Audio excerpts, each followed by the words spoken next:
siang, saya Raventina, mahasiswi dari Ahli Jenjang Kebidanan Stikes Medistra Indonesia. Untuk saat ini saya akan mencoba melakukan pemeriksaan bayi baru lahir. Pemeriksaan fisik pada bayi baru lahir bisa dilakukan pada saat bayi stabil di menit ke 90 sampai 6 jam atau pada saat 6 jam sampai 48 jam disebut KM1. Prinsip dan teknik dasar pemeriksaan fisik pada bayi baru lahir adalah dengan satu inspeksi atau penglihatan, kedua palpasi atau perabaan, ketiga auskultasi atau mendengarkan, keempat perkusi atau pengetukan. Di sini saya akan memperkenalkan alat-alat yang diperlukan. Pertama, pantum bayi. Yang kedua, alat pengukur tinggi badan bayi. Yang ketiga, timbangan bayi. Kemudian di sini ada satu buah bengkok, satu buah stetoskop bayi,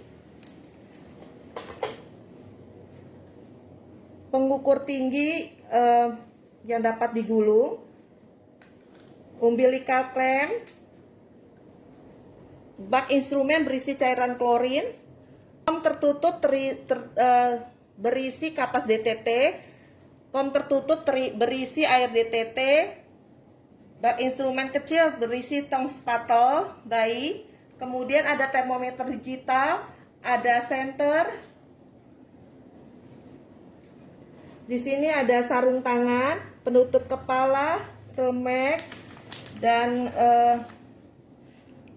tempat yang medis dan non medis, serta lampu. Pertama-tama kita melakukan cuci tangan dengan 7 langkah.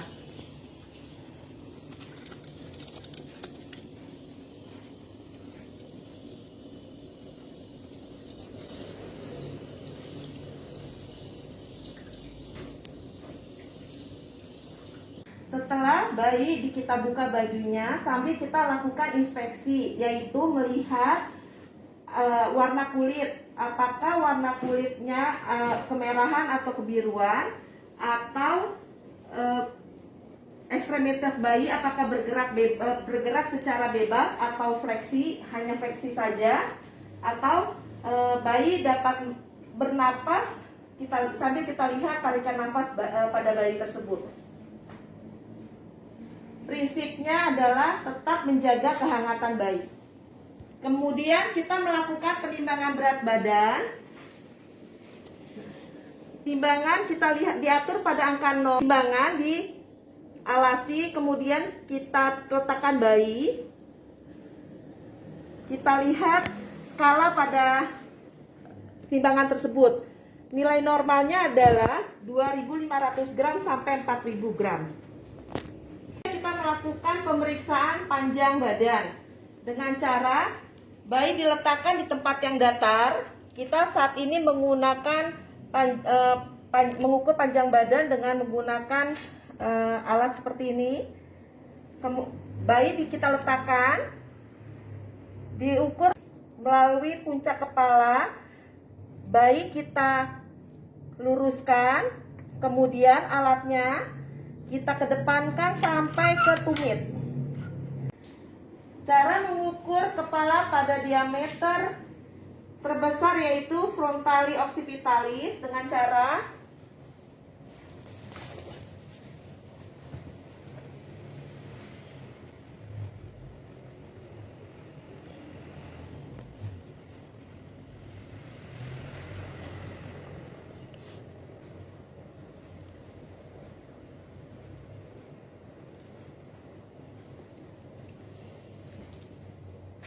kita melakukan pengukuran lingkar dada. Pengukuran dilakukan pada daerah dada ke punggung kembali ke dada, atau pengukuran dilakukan melalui kedua puting susu. Nilai normalnya adalah 30 sampai 31 cm.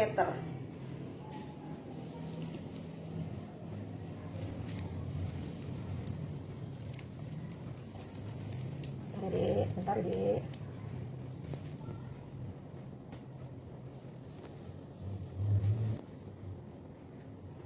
Melalui puting susu. Nilai normalnya 30 sampai 33 cm. Selanjutnya kita melakukan pengukuran tanda-tanda vital. Jika kita menggunakan termometer air raksa, waktu pemeriksaannya adalah 5 sampai 10 menit. Suhu normal bayi 365 sampai 37,2. Saat ini kita menggunakan termometer digital dengan cara kita menekan tombol on-nya dan kita arahkan pada kening bayi bisa, atau ke telinga bayi juga bisa.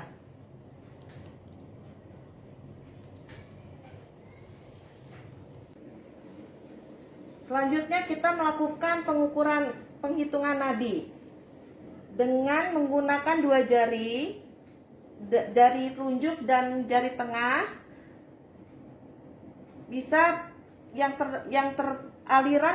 denyutan yang terberat, yang terkeras adalah pada nadi karotis, letaknya di cekungan di antara leher sejajar dengan jakun pada bayi laki-laki, atau di nadi radialis di pergelangan tangan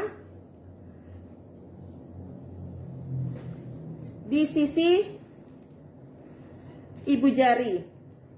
Setelah menemukan denyut nadi, lalu kita hitung selama 15 detik. Kemudian hasilnya dikalikan 4, merupakan hasil denyutan nadi selama 1 menit. Nilai normalnya pada bayi adalah 100 sampai 140 kali per menit. Menghitung pernapasan bayi selama 1 menit penuh dan lihat apakah ada tarikan dinding dada ke dalam ketika bayi tidak menangis. Memantau pernapasan dalam dangkal atau normal dan apakah terjadi pada pernapasan. Memperhatikan tarikan dada bayi, pernapasan normal 20 sampai 40 kali per menit.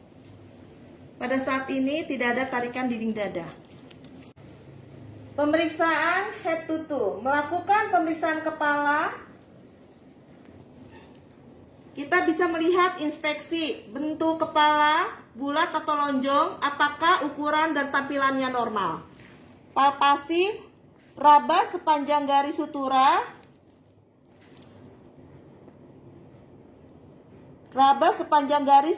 dan frontal ke samping ke belakang kepala. Ubun-ubun teraba cekung atau cembung, yang normal adalah rata. Frontal anterior terus diraba. Frontal yang terbesar dapat terjadi akibat prematuritas atau hidrosepalus, sedangkan yang teraba terlalu kecil pada mikrosefali. Periksa apakah ada trauma kelahiran, misalnya kaput subtadenum, sepal hematum, perdarahan, subneurotik, atau fraktur tulang kepala.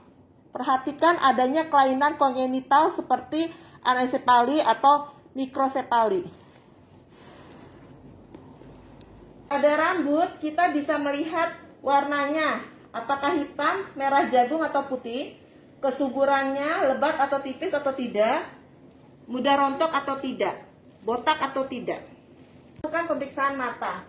Lihat apakah mata membuka atau tidak, periksa jumlah mata, posisi letak mata simetris atau tidak. Simetris bila sudut mata sejajar dengan sudut telinga. Koordinasi mata normal atau tidak, periksa tanda trauma ada atau tidak, sekret pada mata ada atau tidak, sklera normal atau tidak. Periksa apakah nampak gejala ikterus atau tidak, dilakukan dengan cara membuka palpebra superior. Perhatikan refleks labirin. Dilakukan dengan memberikan cahaya pada pupil mata dari samping ke tengah.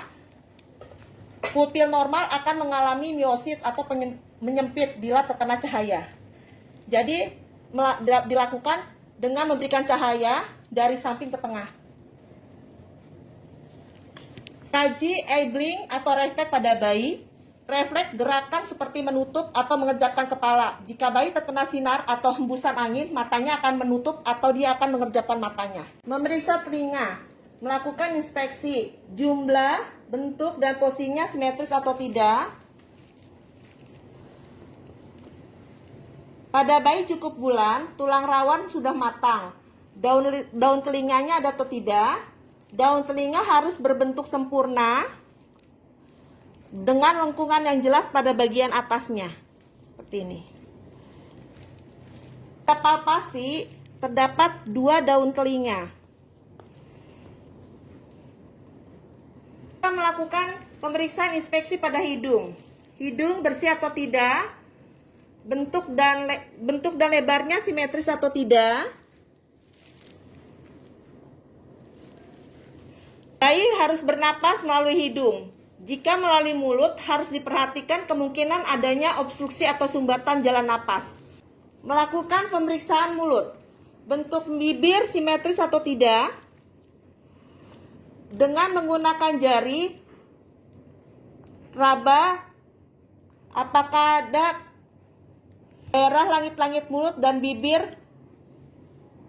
Apakah ada bercak mukosa? Apakah ada labiopalatoskisis atau palatoskisis, labiopalatoskisis? Sambil kita mengkaji refleks rutring atau mencari puting susu. Lakukan pemeriksaan leher. Leher simetris atau tidak? Bayi biasanya pendek dan harus diperiksa kesimetrisannya. Pergerakannya harus baik. Jika terdapat keterbatasan pergerakan, kemungkinan ada kelainan pada tulang leher.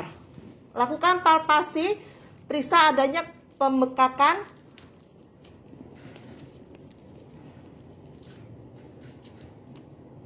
Di sini ada tonic neck reflex, yaitu ketika kepala bayi berpaling ke sisi yang berlawanan, maka bayi akan memperpanjang lengan, merentang lurus tangan ke sisi sebelahnya, menekuk ke arah kepala. Periksa dada, toraks, dan jantung. Inspeksi, payudara dapat nampak membesar, tetapi ini normal.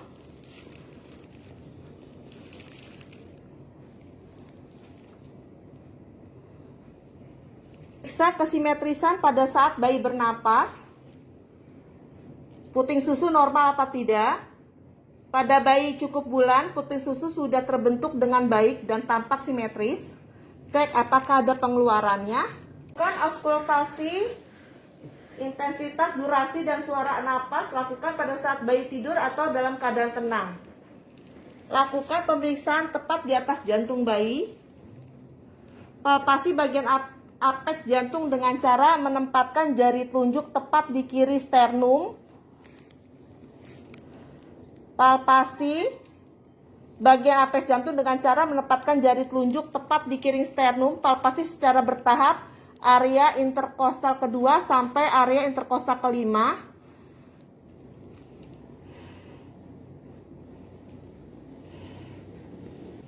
Memeriksa bahu, lengan, dan tangan. Simetris iya atau tidak? Kedua tangan harus sama panjang dengan cara meluruskan kedua lengan bawah. Periksa adanya pronosia pada kuku yang dapat terinfeksi atau tercabut sehingga menimbulkan luka atau perdarahan. Refleks palmar grasping atau menggenggam timbul bila bayi kita menggoreskan jari melalui bagian dalam atau meletakkan jari kita pada telapak tangan bayi. Jari-jari akan melingkar ke dalam seolah memegangi sesuatu benda dengan kuat. Kita melakukan memeriksa abdomen secara inspeksi. Bentuknya datar, cekung, cembung, membesar atau tidak. Observasi pergerakan abdomen. Abdomen tampak bulat dengan pergerakan dada saat bernafas. Bentuk perut sangat cekung, kemungkinan terdapat hernia diafragma. Bentuk abdomen yang membuncit, kemungkinan hepato atau splenomegali atau tumor lainnya. Perhatikan apakah ada bekas operasi atau tidak. tali pusat perdarahan atau tidak. Jika terjadi perdarahan pada tali pusat, segera ikat kembali tali pusat. Lakukan palpasi pada perut. Periksa apakah ada massa atau tumor.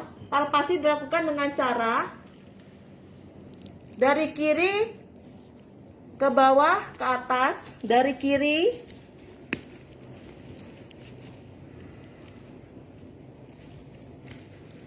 kemudian sebelah kanan juga sama, dari kiri ke atas, dari bawah ke atas.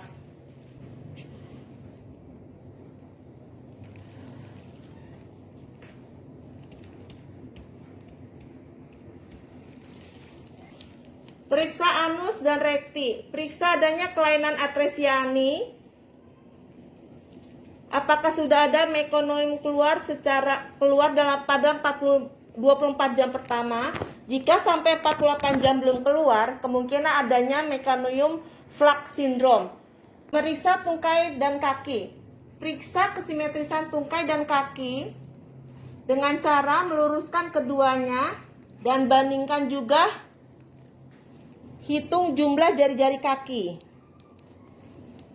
Mengkaji refleks Babinski dengan mengusap atau menekan bagian menonjol dari dasar jari ke telapak kaki ke atas dan jari-jari membuka. Angkat bayi posisi berdiri. Pijakan kaki bayi, kemudian menilai. Jika setelah dipijakan kaki bayi menahan atau bahkan berusaha melangkah, berarti refleks walking positif. Periksa spinal atau punggung. Periksa spina dengan cara menelungkupkan bayi. Cari adanya tanda-tanda abnormalitas seperti spina bifida, pembekakan lesung atau bercak kecil berambut yang dapat menunjukkan adanya abdominialitas medula spinal pada kolumna vertebra. Normal pada saat ini. Kan kondisi kulit bayi, warnanya apakah ada sianosis, apakah pucat, kuning, kecoklatan, ruam, pembekakan, tanda-tanda infeksi. Periksa adanya bercak atau tanda bayi baru lahir. Kemudian bayi kita rapikan kembali.